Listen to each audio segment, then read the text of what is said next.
E tem esse ato do MST que se emenda um pouco aí nessa notícia do G1. O MST parece-me que não acreditou nessa nota do Departamento de Estado americano, né? Foi lá na embaixada, digamos assim, a primeira manifestação contra esse golpe em andamento que a gente assiste no dia a dia, partindo lá da Casa Branca. Tá aí, os Estados Unidos com essa campanha aí de intervenção na América Latina. Oswaldo Bertolino está aqui comigo e o tema, eu não pensei nisso, mas o tema é totalmente ligado ao que o Oswaldo Bertolino veio conversar conosco, que é o projeto dele de um livro sobre o Médici, aquele tempo ali que a gente estava, né? Bertolino, boa noite para ti. Eu já quero que tu comente aí, para fechar esse bloquinho aqui que a gente estava fazendo essa análise, né? O primeiro vídeo que a gente trouxe era da possibilidade aí do Trump, inclusive, dar um golpe interno lá nos Estados Unidos, nas eleições, é algo que está girando aí. E esse vídeo aí que tu pegou aí no finalzinho, né? Essa nota que os Estados Unidos soltam hoje aí e essa semelhança com o Lincoln Gordon lá em 64, como é que tu tá vendo toda essa questão aí, Bertolino? Boa noite, Luiz Portinho, me ouve bem aí? Tá tudo bem aí? Tá bem, tudo certo? Perfeito, perfeito. Tá bom, então boa noite para você, para os seus internautas, obrigado aí pelo convite, pela oportunidade de estar aqui conversando contigo. Mas a questão é essa mesmo, né? Um pouco o que o Chico estava falando aí, estava comentando, né? O Chico Sá.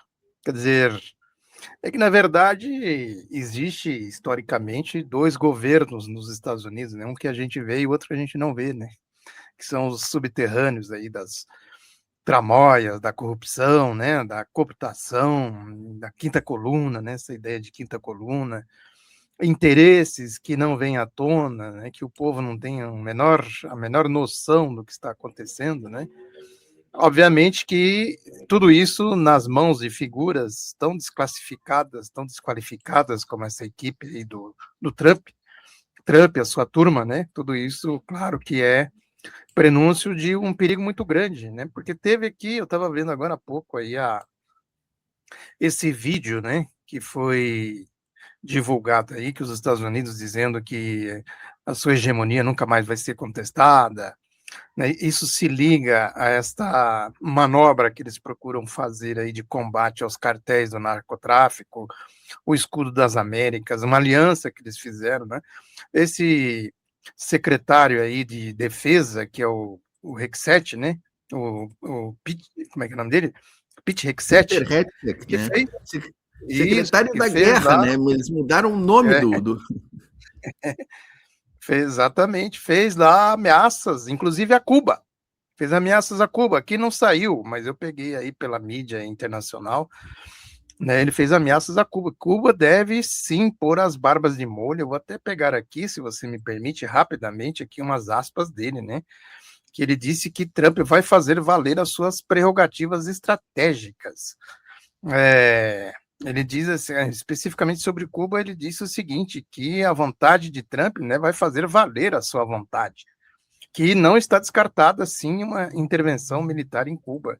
Quer dizer, no dia em que Cuba está celebrando o mundo, né, o mundo democrático, soberano, a luta dos povos, né, está celebrando o centenário do Fidel, ele está lá no Panamá, e o Panamá tem uma história aí, né, tem a escola do Comando Sul, na época da ditadura. Esse assunto que nós vamos falar aqui um pouco, né? Tem ali um enclave no Panamá histórico, sabe, de conspiradores, de ladrões, de assassinos, né? De operação mesmo desse subterrâneo que a gente está falando aqui.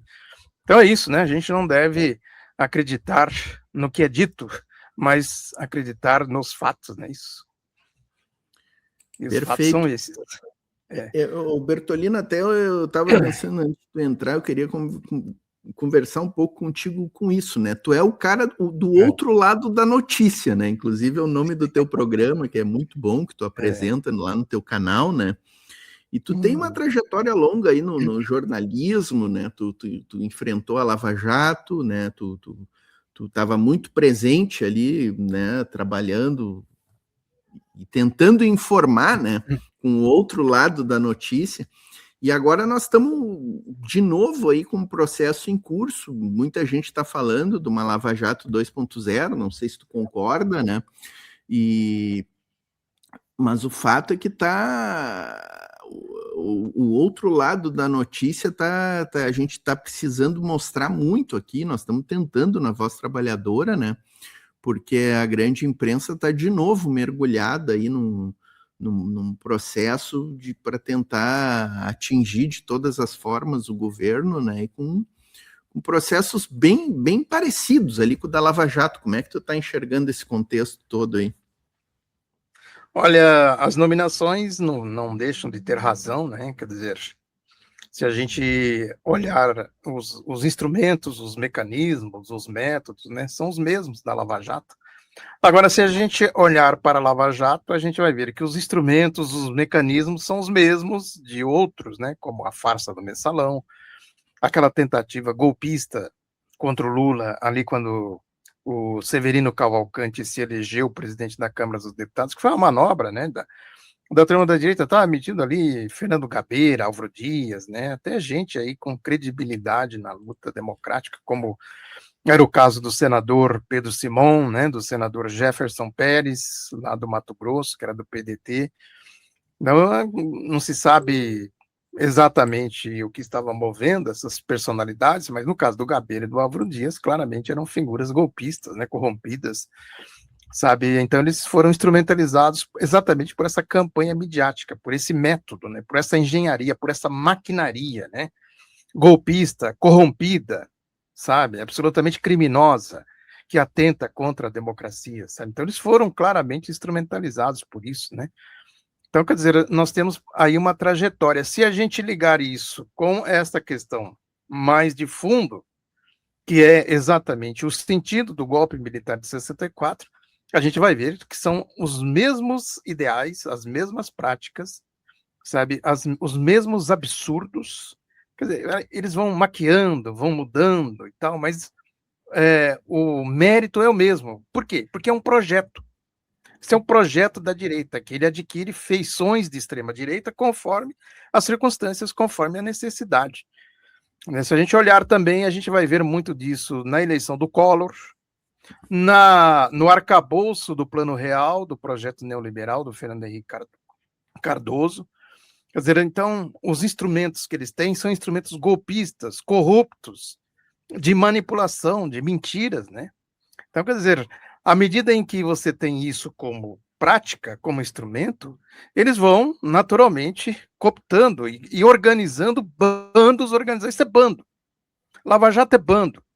Sabe? Collor era um bando. A ditadura militar era um bando. E assim por diante. Essa turma do Álvaro Dias, do Fernando Gabeira, bando. Da farsa do Mensalão, bando. Né? E depois aí tudo isso converge para essa degeneração completa da vida política, da luta política no país, que é a instrumentalização depois do bolsonarismo, não é isso? Que vem o golpe de 16 e tudo isso que a gente sabe que aconteceu no país, quer dizer, o país foi lançado nos braços da extrema-direita com tudo que a extrema-direita representa, nazismo, a palavra é essa, nazifascismo, sabe? Quer dizer, isso é o que o capitalismo tem a oferecer, né? Então, na verdade, o que a gente vê é a ação desses bandos organizados. Nós estamos vendo de novo, na Polícia Federal tem bandos organizados. Esse ministro que está aí, o relator aí do caso, né? Você pode ver que eles vão criando assim factoides, criaram a história do Banco Master, que diz que ia acabar com o mundo, ia derrubar. É a mesma coisa, a gente cansou de ver isso no Mensalão, na Lava Jato, não é isso?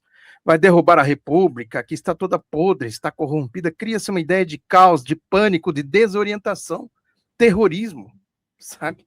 E aí, quer dizer, aí ele vai instrumentalizar depois o caso aí que eles... Uma coisa absurda de alcunhar o filho do presidente Lula, o Fábio Luiz, de Lulinha, para tentar envolvê-lo nessa história aí do INSS, sabe? Quer dizer, aí, à medida em que as coisas vão aparecendo, eles vão, sabe, criando essas ondas de calúnias, de mentiras e de manipulação. Né? Recentemente, os 3 jornalões que são os carros-chefes do cartel mafioso midiático, que são a máfia, sabe? São facções criminosas, são bandidos, sabe? Depois a gente pode falar nisso como isso foi criado, estruturado dentro da ditadura militar, sabe? Essa história aí do Médici e outras coisas, né? Sabe? As 3 manchetes pareadas, né? Iguaizinhas. Os 3 jornalões dando até a vírgula, até a respiração do redator. É uma coisa impressionante isso. Uma coisa desavergonhada. Tu é o cara especialista no tema, né? Tu já tinha visto isso dos 3 jornalões com a mesma manchete? Já tinha acontecido na história isso? Parecido, sim. Eles mudam uma coisinha aqui, uma coisinha mudando ali. A posição, né? Mas não literalmente pareadas, igual, né? Exatamente. Pareadas, não. É uma coisa desavergonhada. Perder a vergonha, né? Perder a vergonha é uma coisa absolutamente... Como é que tu, Bertolino, como é que tu explica isso? O fax veio lá do Pentágono direto para a redação? Ou eles se reuniram, as três chefias de redação trocaram um WhatsApp ali? Como é que foi isso aí? Porque é um absurdo, cara, é um absurdo. Né? Não tem dúvida, porque essa gente, eles estão instrumentalizados por um projeto, né? Isso que eu sempre falo aqui. Essa turma da Faria Lima. Então, eles recebem o facsímile, né, no jornalismo, para esclarecer aqui os nossos internautas, tem isso, né? A gente recebe o release, sabe, que é o resumo da notícia. Quem é que manda o resumo da notícia? O interessado na notícia. Quer dizer, o jornalismo é tão porco e tão desavergonhado que eles pegam o release e copiam o que está no release e põe na manchete do jornal. É o mesmo release que chegou para todas as redações. E o jornalismo é tão depravado, né, tão lixo, sabe, que eles copiam ali do release e põem na manchete, sabe? Por isso que fica essa manchete pareada.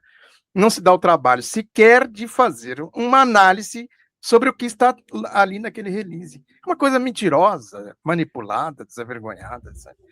Então é isso, é uma degradação assim profunda da luta política por parte da direita, sabe? Perdeu-se com qualquer referência, né, de democracia, de civilidade, de jornalismo, de informação, sabe?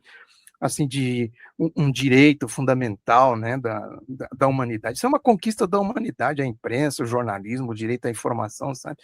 Tudo isso foi usurpado, manipulado, lançado no lixo, sabe? No lodaçal, como dizia o Brizola, né?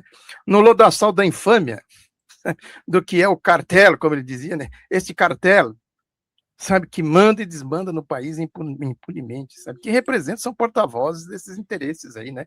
Do mundo financeiro, do imperialismo, dessas quintas colunas aí, sabe? É isso.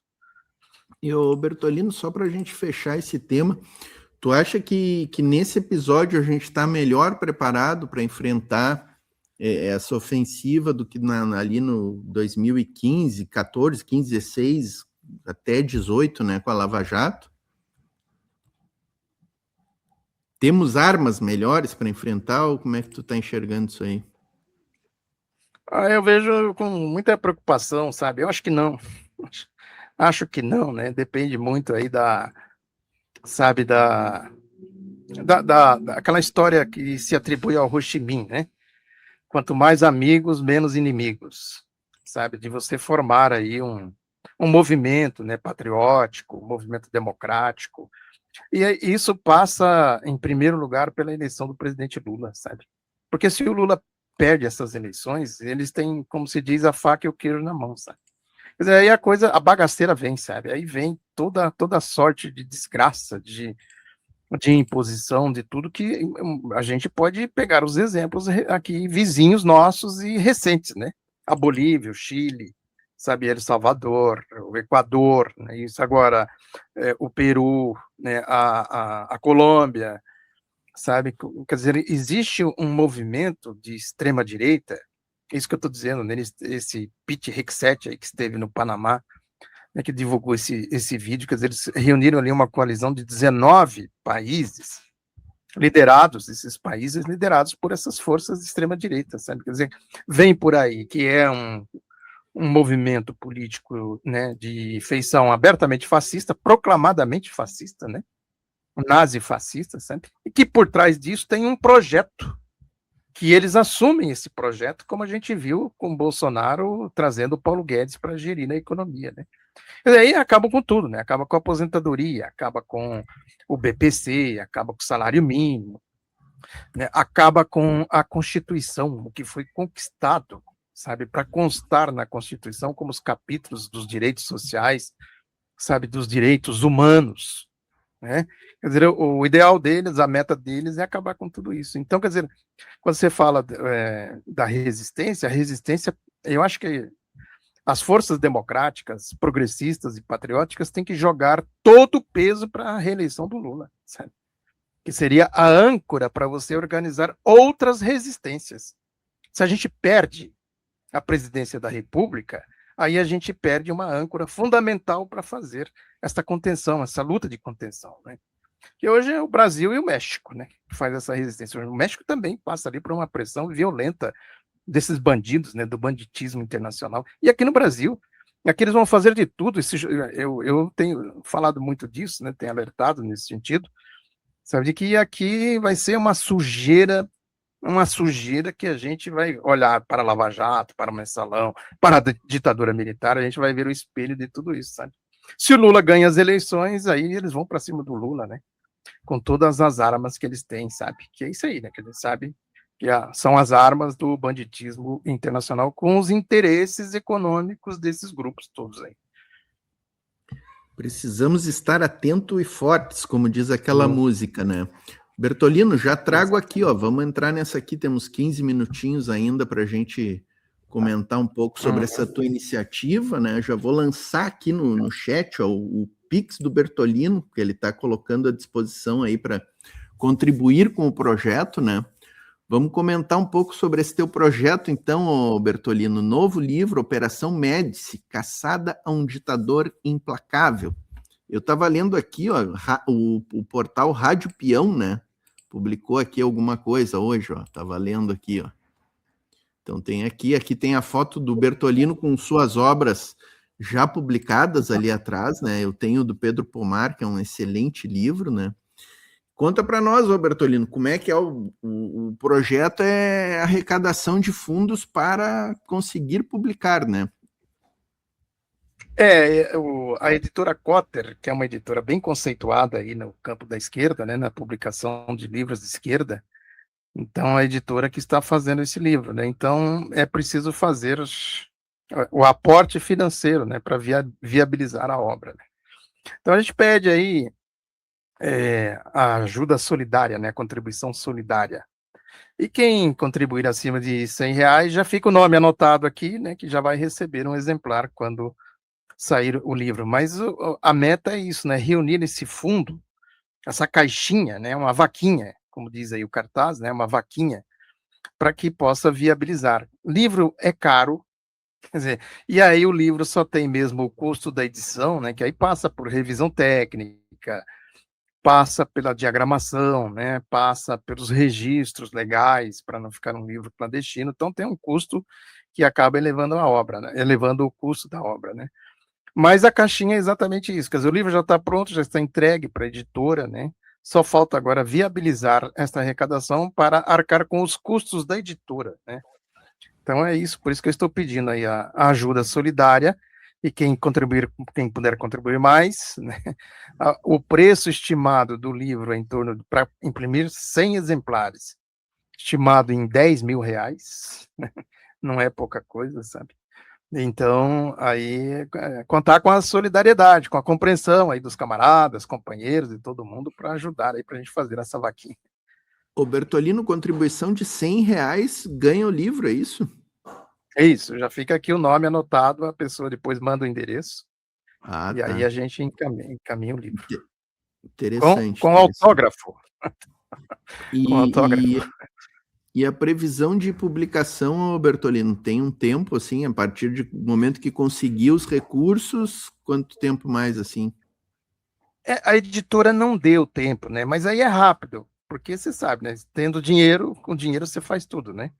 Tendo dinheiro para cobrir os custos, aí vai logo, né? Vai rápido. Eu imagino aí que uns 3, 4 meses, no máximo, a gente já tem o livro.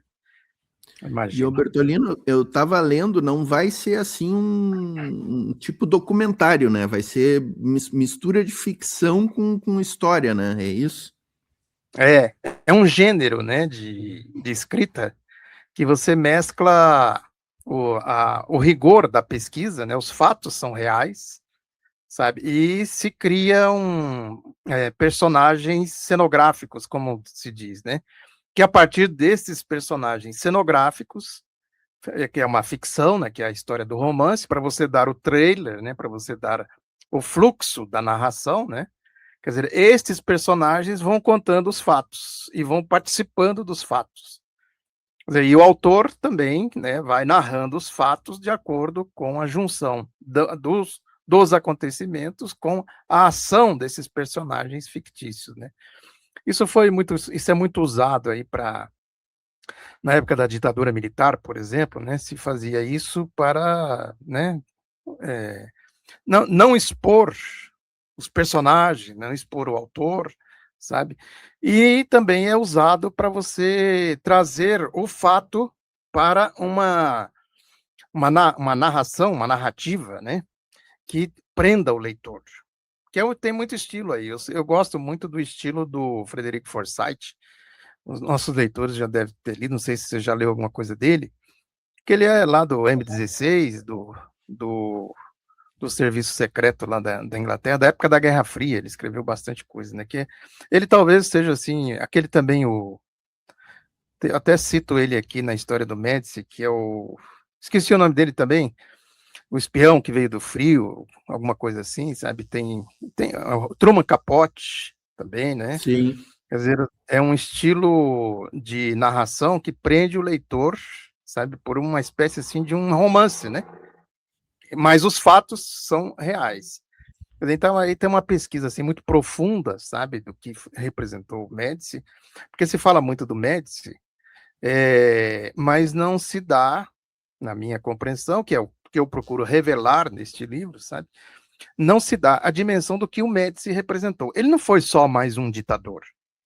Quer dizer, ele foi o ditador que sintetizou o Castelo Branco e o Costa e Silva, sabe, que trouxe para a ditadura militar o ideal do anticomunismo. Que o Maurício Grabois, que foi líder do PCdoB, que ele chamava de o nazismo pós-nazismo, né? Como a doutrina Truman, ela se enraizou, sabe, a partir de organização, isso a gente estava falando aqui agora há pouco, de organização de bandos, né, de grupos.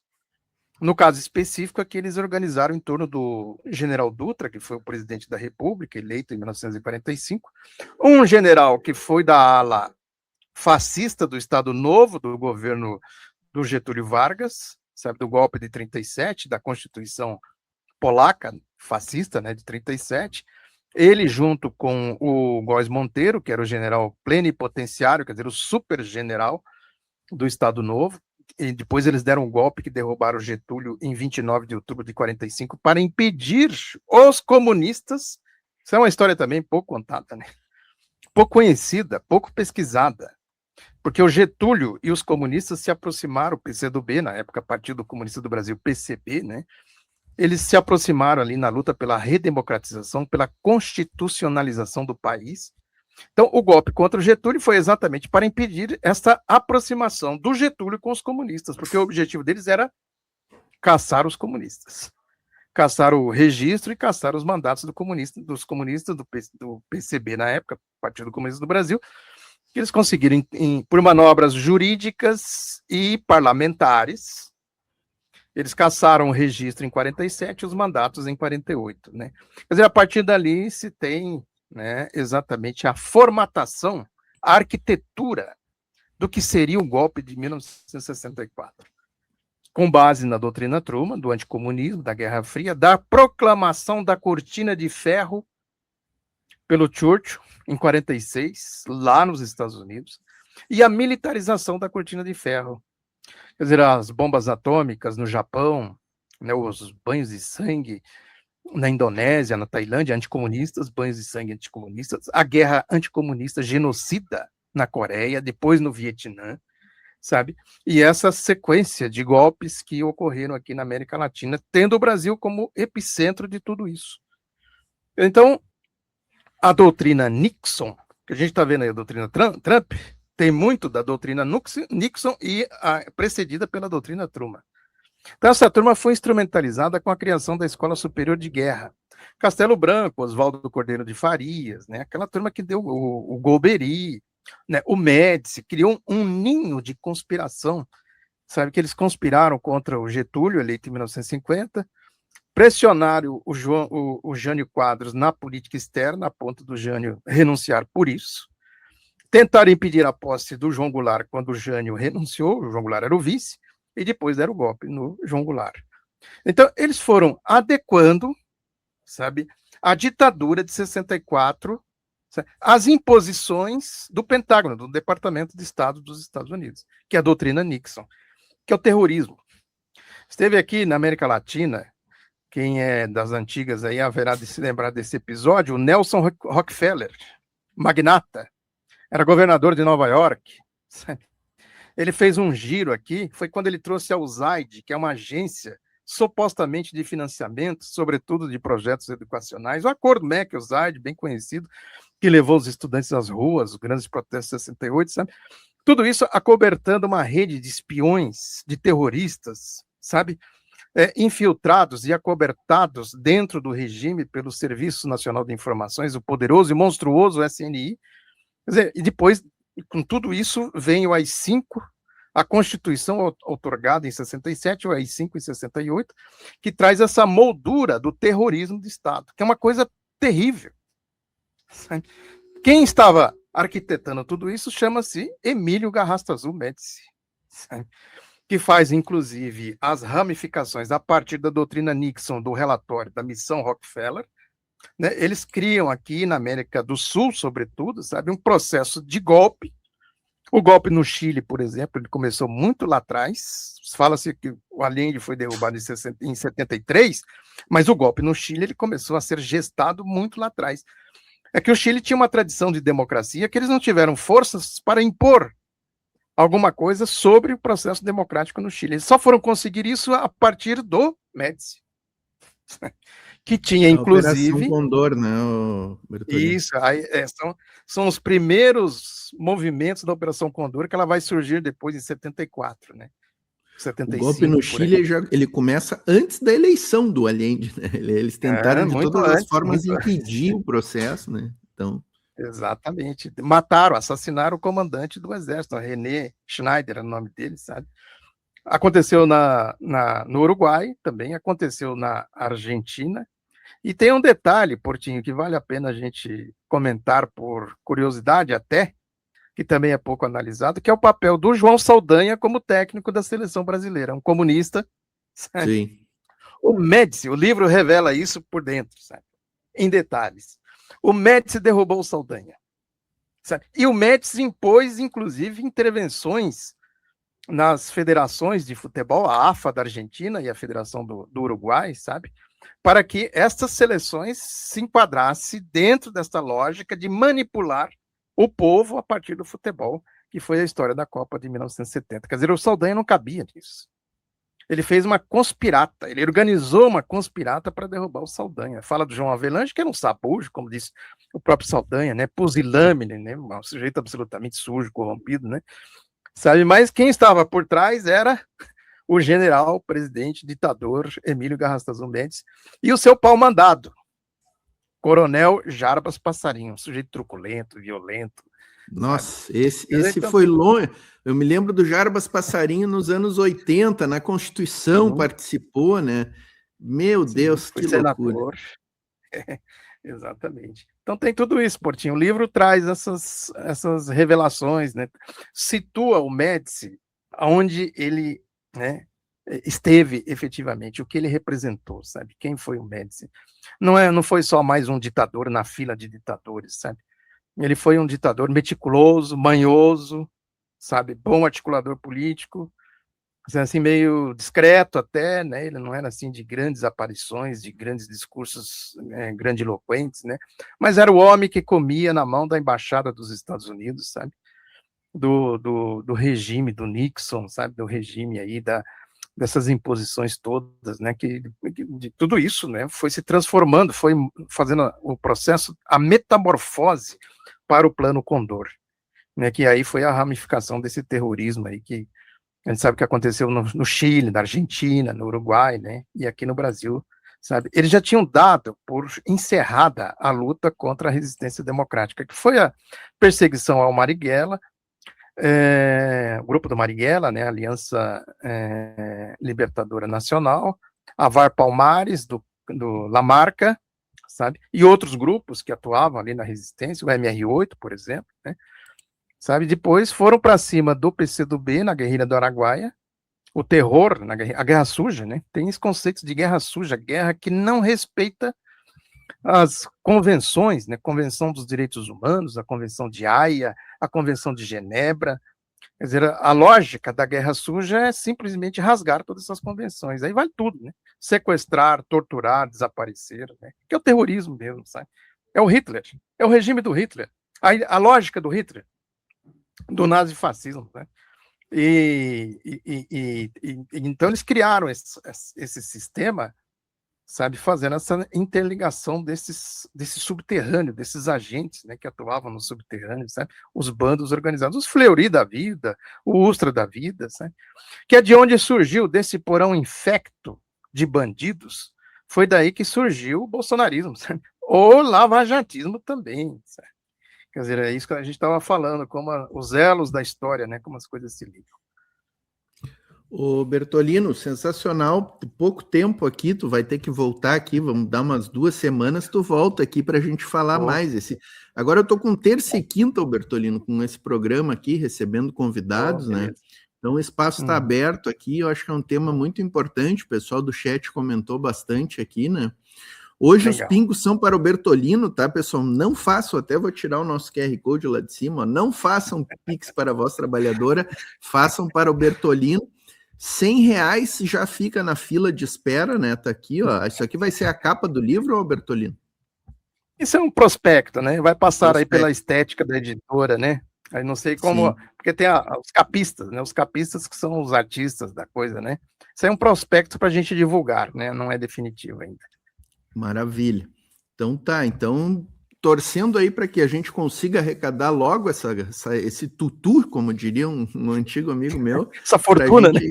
Essa fortuna aí para a gente editar logo essa primeira edição, né? Que sejam muitas edições.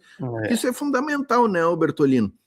Tem pouca coisa escrita sobre esses ditadores canalhas, né? E isso que tu falou por essa abordagem, né? Com a nossa abordagem, né? Porque tem coisas escritas aí que chegam a elogiar, às vezes, até essas figuras, né? Com a nossa abordagem tem muito pouca coisa.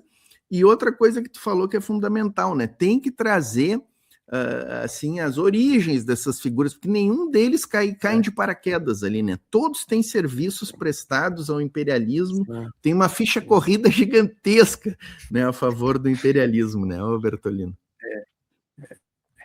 Bertolino, deixa eu fazer algo que eu estou fazendo aqui no programa, que é como eu recebo 2 camaradas, e hoje 2 camaradas do PCdoB mesmo, né? Humberto Matos aqui, ó, conosco, não sei se tu conhece essa fera aí. Conheço. Então tá aí, ó. Humberto, boa noite, Humberto, abraço. Boa noite, camarada, tudo bem? Como é que vocês estão aí? Tudo jóia, tudo tranquilo? Humberto. Prazer enorme estar aqui, enfim, era para eu estar no meu estúdio, mas eu estou correndo o estado e ficamos 1h30 parado num acidente, vindo de 3 Passos agora, mas eu pedi para a equipe parar o carro aqui onde tem um pouco mais de luz para a gente poder pelo menos bater um papo aqui, para não ter que desmarcar, mas tá bom demais, estamos fazendo uma pré-campanha que está chegando ao fim aqui com muito vigor, com muita alegria e com muita expectativa de vitória, né, para todos que a gente está lutando aqui, e para a gente também, para a nossa candidatura a deputado estadual também. Então é um prazer enorme estar aqui, compartilhando esse espaço com vocês, que a gente possa ter um bom papo. Maravilha, coisa boa. Bertolino, obrigado pela presença aí, valeu. Vamos marcar uma nova agenda aqui, daqui a umas 2 semanas a gente volta a bater um papo aqui para divulgar mais aí. Combinado, obrigado, Portinho, abraço. Humberto, boa sorte na campanha, estamos aqui na torcida. Obrigado. Valeu, tchau.